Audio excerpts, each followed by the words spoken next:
O primeiro domingo matinal de 2026, pode se sentar.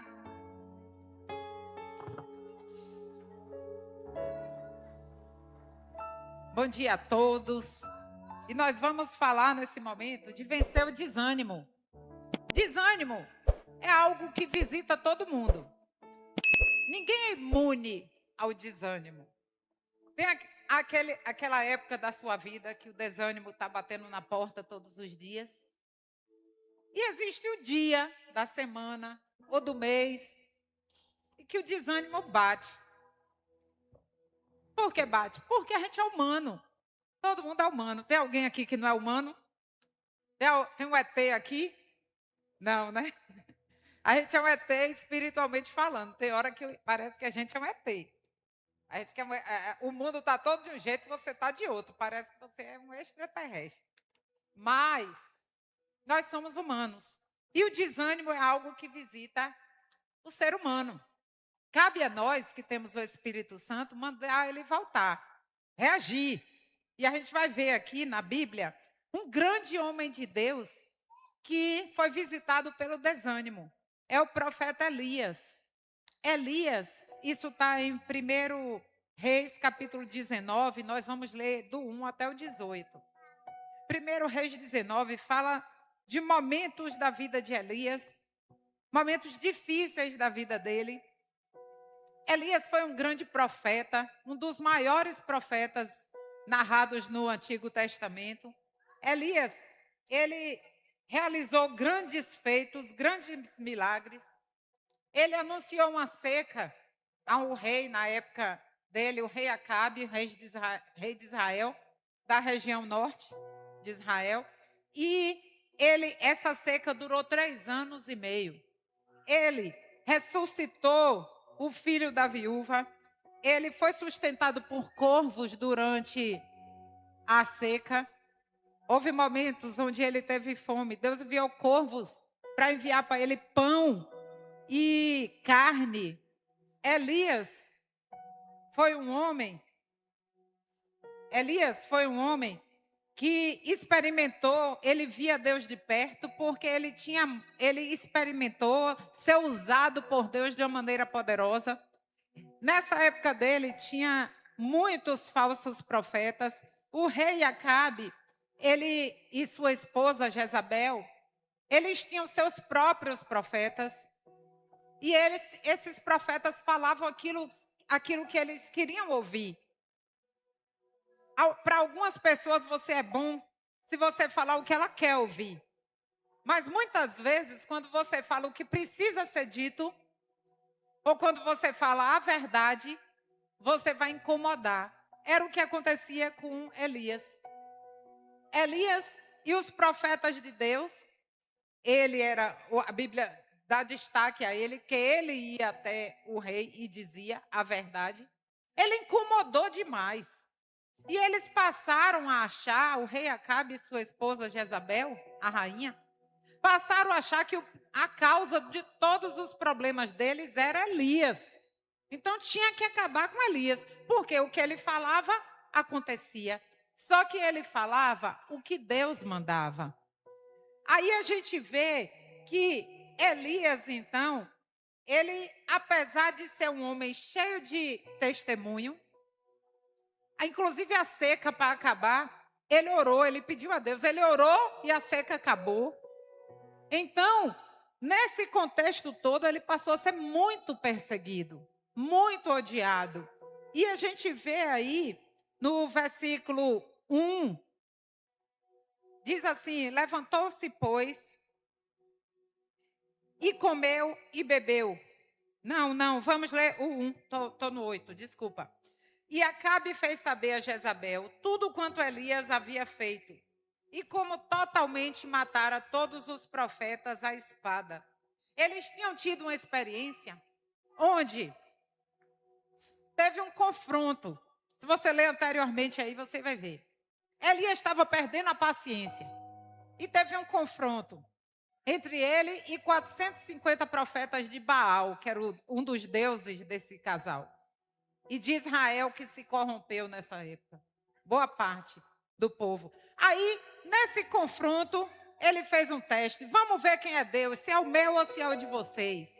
Aquele que descer fogo do céu, consumir o altar, esse é Deus. E aí, nesse meio, o altar, o dele, ele chegou a molhar com água. Alguém já viu coisa molhada pegar fogo? Pois o altar dele, ele chegou a derramar água. Ah, não posso. Chegou a derramar água.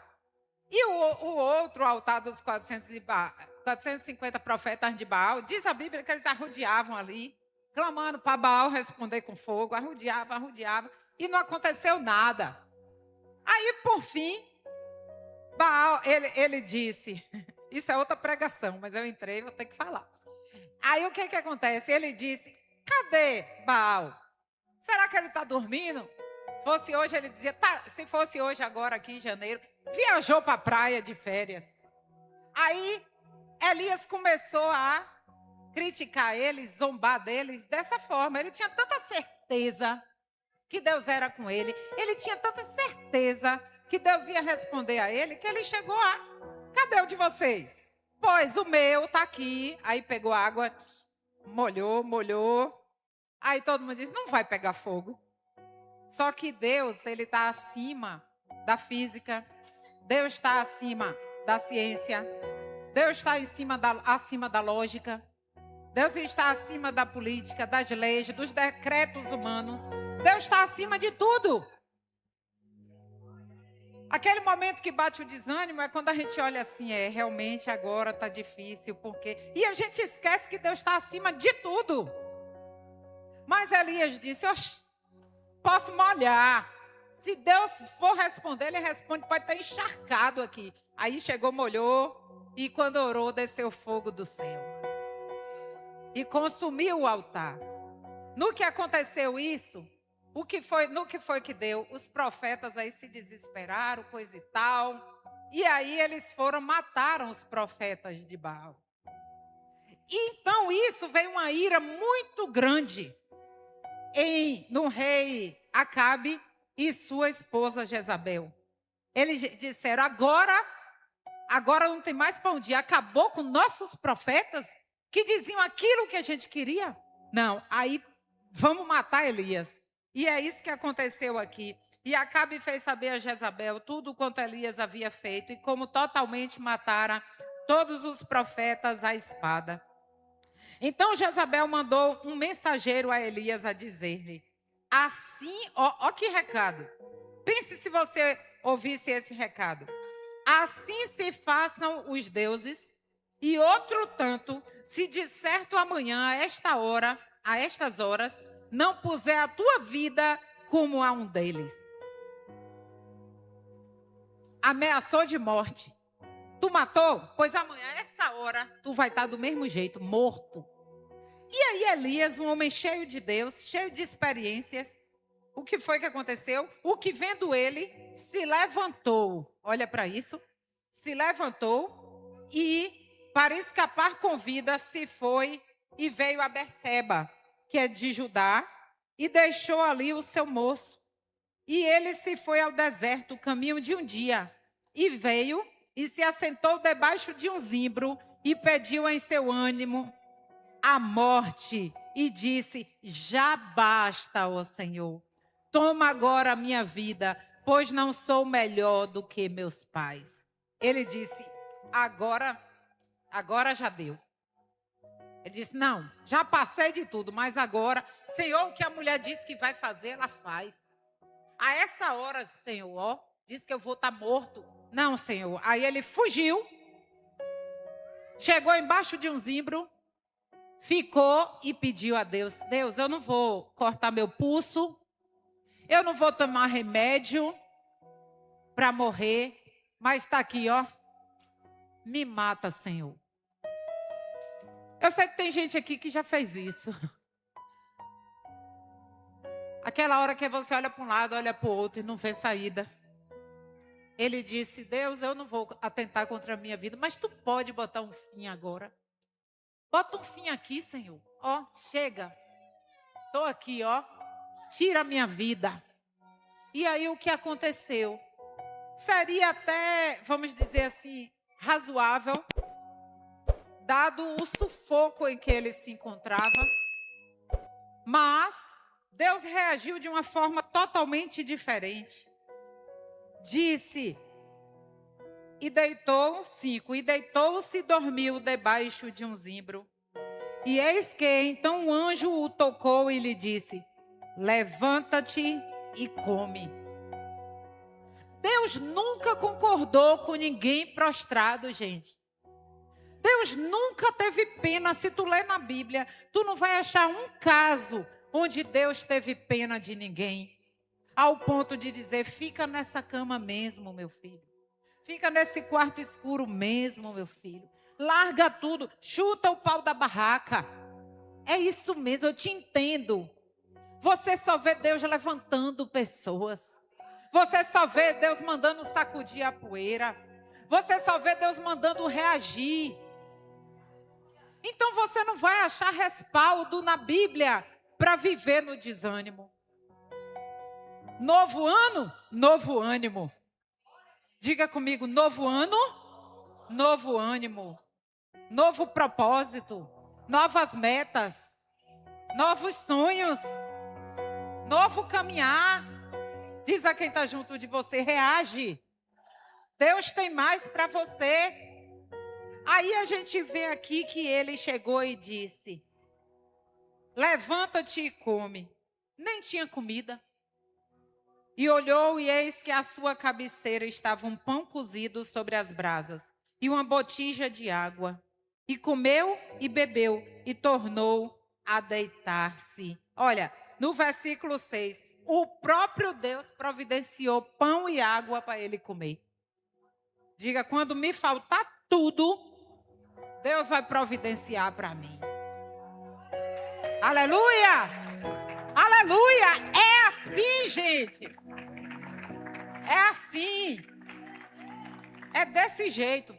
Aí ele chegou, 7. E o anjo, sim, ele comeu, bebeu e dormiu de novo. Ou seja, ele continua ali.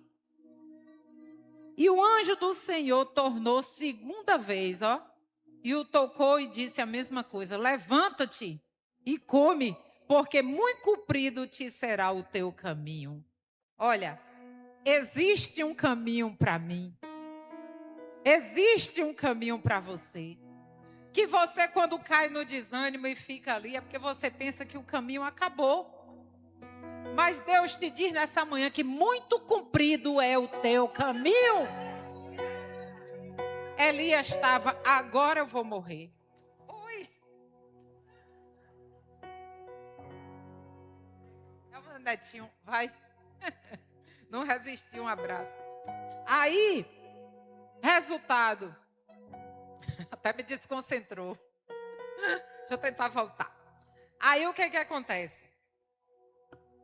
Então, quando a pessoa cai no desânimo total, e eu também sei o que é isso, todo mundo sabe. Quem disser que não sabe aí está mentindo.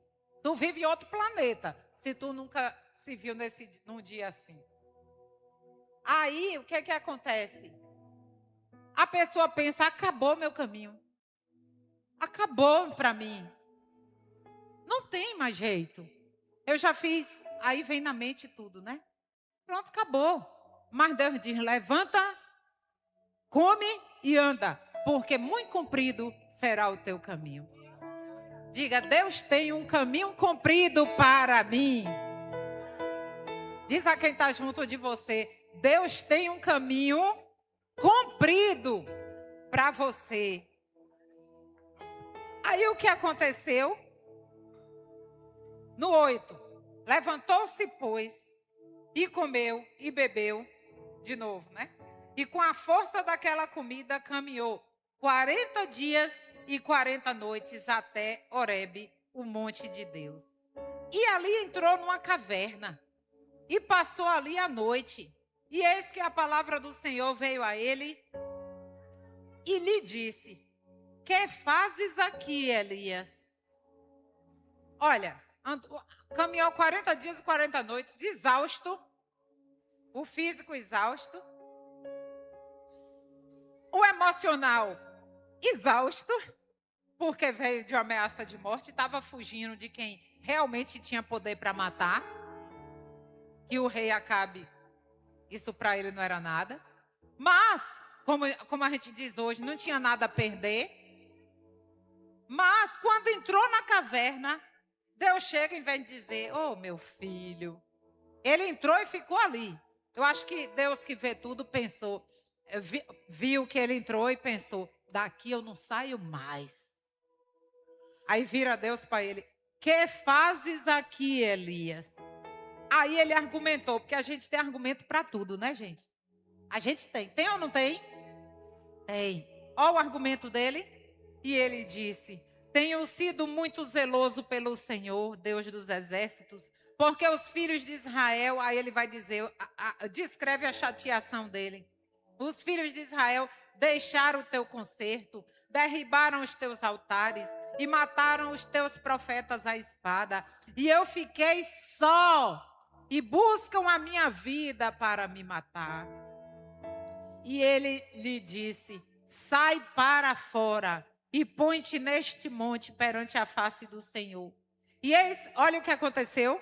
Aí ele chegou na porta da caverna. Sabe por que Deus não queria ele na caverna? Vou fazer um parêntese. Caverna, a gente vai ver o respaldo aqui na estante.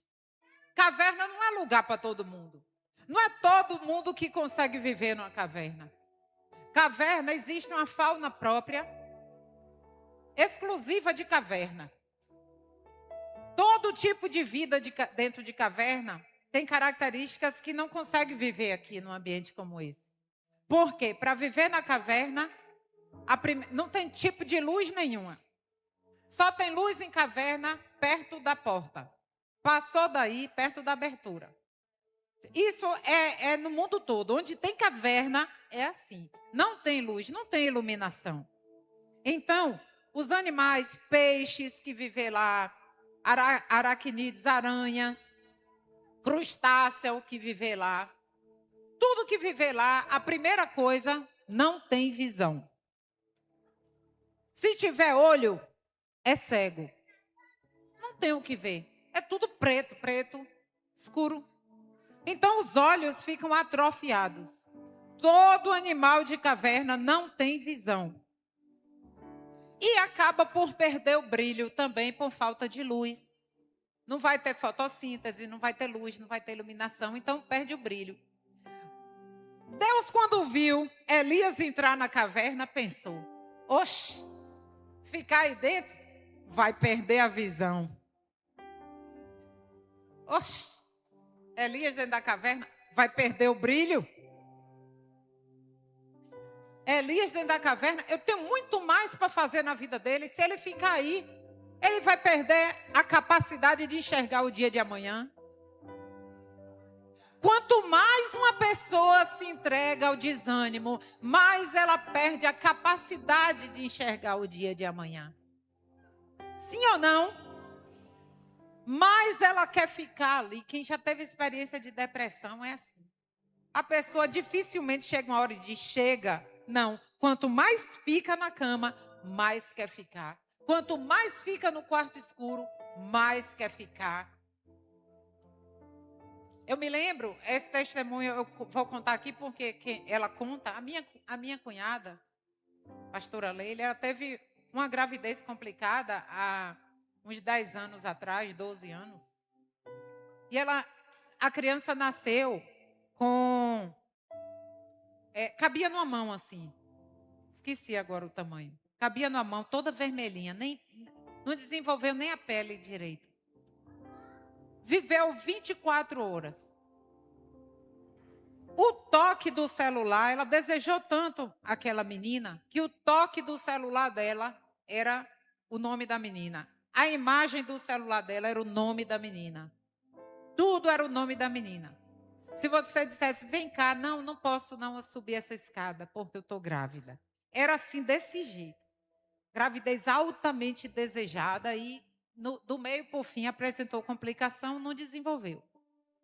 Quando essa criança morreu, eu não tive nem coragem de ir, eu confesso, de ir eu fui visitar ela, mas eu nem fui olhar a menina. Eu vi a menina que ficou lá, claro, não levaram para o quarto. Ficou, eu vi pelas fotos. Se mexia, toda completinha.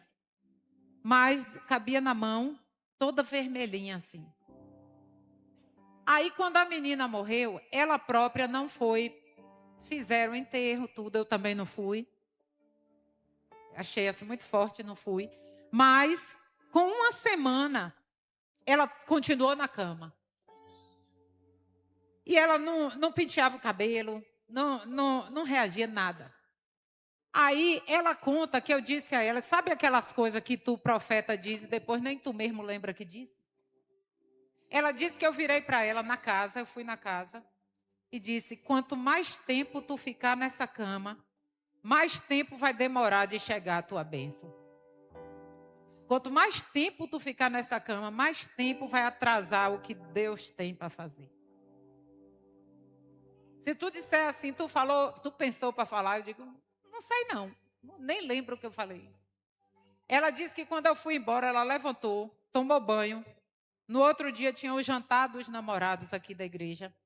Ela, enfaixada, ela tinha passado pela cesariana, toda enfaixada. Ela foi para o jantar dos namorados com o marido. E quem não sabia ainda perguntava pela menina. Mas a maioria das pessoas souberam. E hoje, para a glória de Deus, ela tem uma menina linda. Alice. Então, assim, o desânimo faz tu não enxergar o que está por vir. Te atrofia os olhos. Deus está querendo fazer algo muitas vezes maior. E tu não enxerga. Então Elias entrou no escuro, na caverna. Deus disse, o que fazes aí, Elias? Sai daí, Elias. E ele, eu estou aqui por isso e aquilo. Ele tinha motivo. Deus vira para ele, mesmo assim, e diz, sai para fora, Elias. E quando ele saiu, o que aconteceu? No 11, e ele lhe disse, sai para fora e põe-te neste monte perante a face do Senhor. E eis que passava o Senhor como também um grande e forte vento que fendia os montes e quebrava as penhas diante da face do Senhor. Porém o Senhor não estava no vento. E depois do vento um terremoto. Também o Senhor não estava no terremoto. Depois do terremoto um fogo. Porém também o Senhor não estava no fogo. E depois do fogo uma voz mansa e delicada. E sucedeu que ouvindo a Elias, envolveu o seu rosto na sua capa e saiu para fora. E pôs-se à entrada da caverna. E eis que veio a ele uma voz que dizia, de novo, que fazes aqui, Elias? Deus estava dizendo de novo, Elias, eu já quebrei pedra, já passei terremoto, já fiz tudo, Elias, para tu ver que a vida está continuando aqui fora, Elias. Que fazes aqui, Elias? Uma voz mansa, que eu nem sei fazer essa voz. Que fazes aqui, Elias? Diz a Bíblia que ele recebeu essa voz aí agora. E ele disse, aí respondeu igual ao versículo anterior. Eu tenho sido em extremo zeloso pelo Senhor, Deus dos exércitos. Argumentou igual. Que a gente quando pega argumento, a gente fica naquilo. Olha. Porque os filhos de Israel deixaram o teu conserto. Por quê? Porque Jezabel, quando implantou culto a deuses estranhos, muitos em Israel se desviaram. Ao Deus Baal e a Zerá. Muitos se desviaram e Elias ficou arrasado com aquilo. O povo de Deus se desviar assim. Aí ele disse, os filhos de Israel deixaram o teu conserto, derribaram os teus altares e mataram os teus profetas à espada. E eu fiquei só, de novo, e buscam minha vida para me tirarem. E o Senhor lhe disse, vai, volta pelo teu caminho para o deserto de Damasco. Vem, e unge a Azael rei sobre a Síria. Também a Jeú, filho de Nissim, ungirás rei de Israel. E também a Eliseu, filho de Safate, de Abel-Meolá, ungirás profeta no teu lugar. Deus estava dizendo, tem 3 coisas importantes para tu fazer ainda. Sai daí, Elias.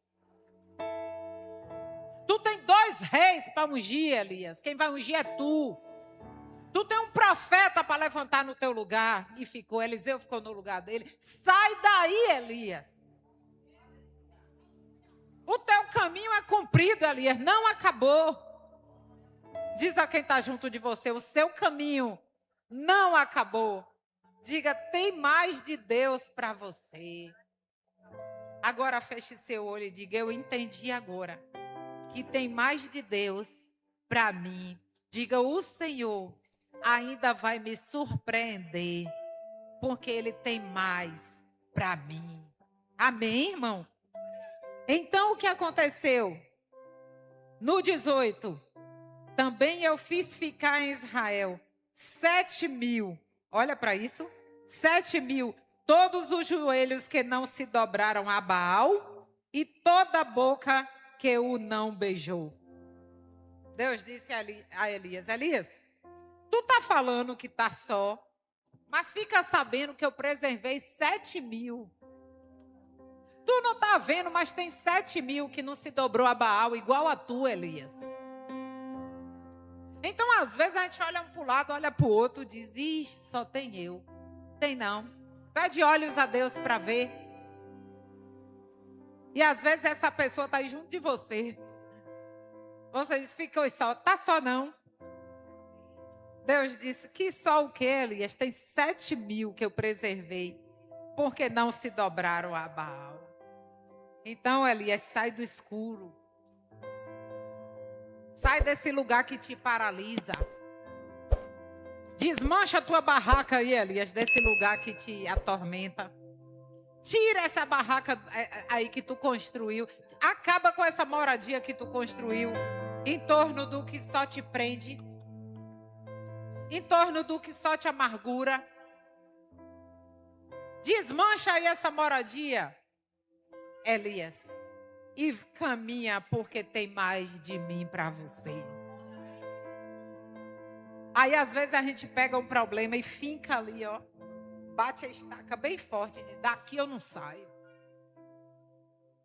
E Deus, tem mais, bora, bora.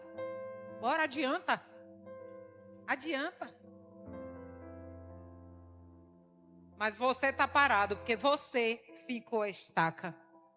Você fez uma base de concreto bem forte e disse, daqui eu não saio. Quantas vezes a tua vida não andou por causa disso? Enquanto tu parou, tu disse, é porque eu penso assim, eu sou assim, eu não sei o que, aqui eu vou ficar. Deus disse, bora, adianta. Vamos começar 2026 adiantando. Vamos começar 2026 com a cabeça, ó. Porque meu caminho é cumprido. E Deus tem mais para mim. Eu louvo a Deus. Quantos estavam no Vira Nordeste? Vou perguntar quem não estava.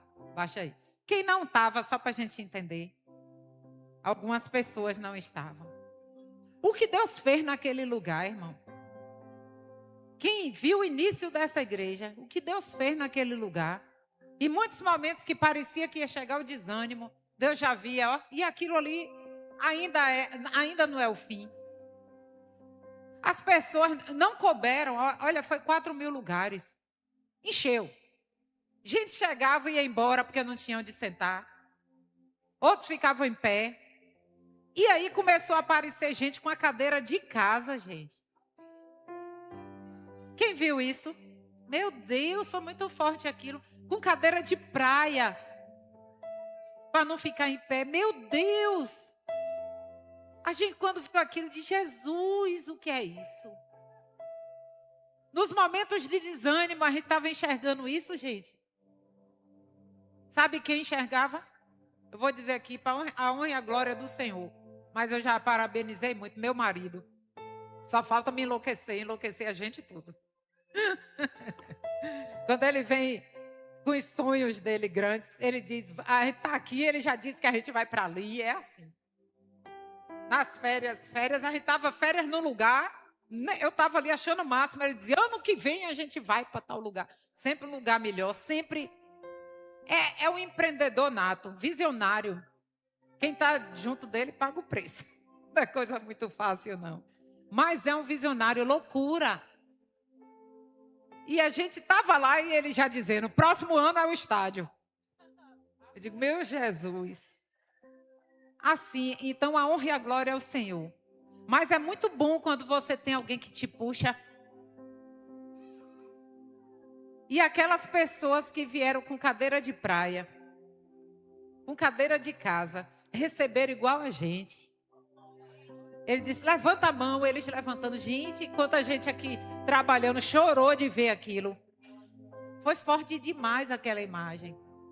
Então, assim, o que é que eu quero te dizer? Tu não sabe o que está por vir. Só sai de onde tu tá, ó. Só dá um passo para frente aí. Só desmancha a barraca, só sai do escuro. Tem luz de Deus para você. Se tu não consegue ver, ó, pede visão a Deus. Diz, Deus, eu quero enxergar esse dia de amanhã. Eu não estou conseguindo, eu só estou vendo hoje. Pede, Deus, eu quero visão, eu não quero meu olho atrofiado. Põe a mão nos seus olhos e diga, Senhor, eu não quero ter uma visão atrofiada. Então me mostra o dia de amanhã. Me mostra o que tu tem para mim. Diga, eu recebo no meu coração dias melhores. Eu recebo no meu coração aquilo que tu tem para mim. Diga, pode me surpreender, Espírito Santo. Pode me surpreender. Aí, Elias, para a gente encerrar e orar, louvor pode vir. Aí, o que foi que Elias fez?